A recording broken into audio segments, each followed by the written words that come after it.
We are a century farm, so my great-grandparents moved on to the site in 1917, and there was already an orchard established there.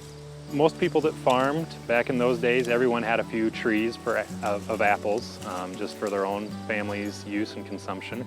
My great-grandfather decided that he really liked apples and growing apples, so he was the first one to really set out any sizable orchard. And they had their first harvest, I think, in 1940 or 41. Almost 80 years later, Benji Deal and his family are still selling apples at Deal's Orchard near Jefferson in central Iowa. Their 45-acre orchard boasts 30 varieties of apples and a few pears. The majority of them are a Lincoln pear tree. It's a starchy pear. They're planted by my grandfather. He chose the Lincoln pear variety of tree because it's immune to a disease, a bacteria called fire blight, which can do a lot of damage in orchards. So that was the main reason he put that one out. Growing pears can be easier than growing apples because they aren't as susceptible to insects and diseases. And once a pear tree is mature, it can produce a lot of fruit in a short window of time.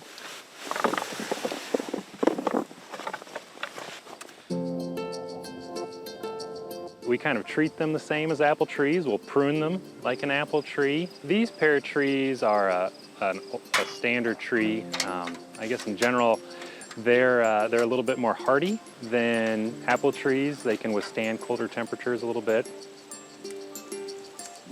Pear trees produce a shapely fruit that's sweeter and softer than an apple.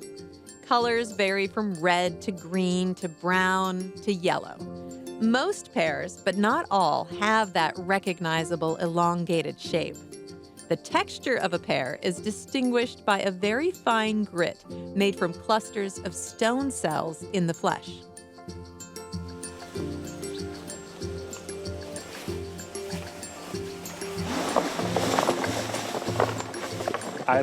For the Lincoln pear, I like its tartness. I enjoy the starchiness on that. Some pears are really dense and they will go they're kind of soft. So this one has more of a crunch to it if you pick it a little bit greener. Unlike most other fruits, pears ripen best after they're picked.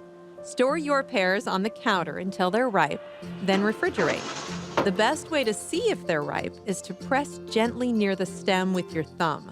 When it gives a little, it's juicy and ready to eat.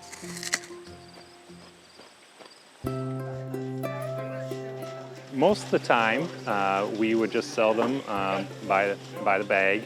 And then probably 5 or 6 years ago, we thought, well, we've started making hard cider from our apples. Maybe let's try making pear cider, or perry, from the few pears we had. And so I think it was probably 2015 or 2014 that we tried making our first pear cider, and we really liked it.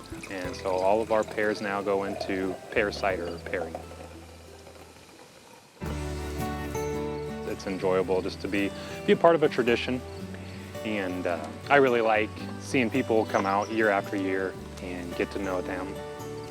So you get a good relationship with a lot of people that are here every year, and it's fun to hear their stories too, of how they grew up and have memories coming out here with their parents or a certain variety of apple. So I think the tradition is kind of fun to be a part of.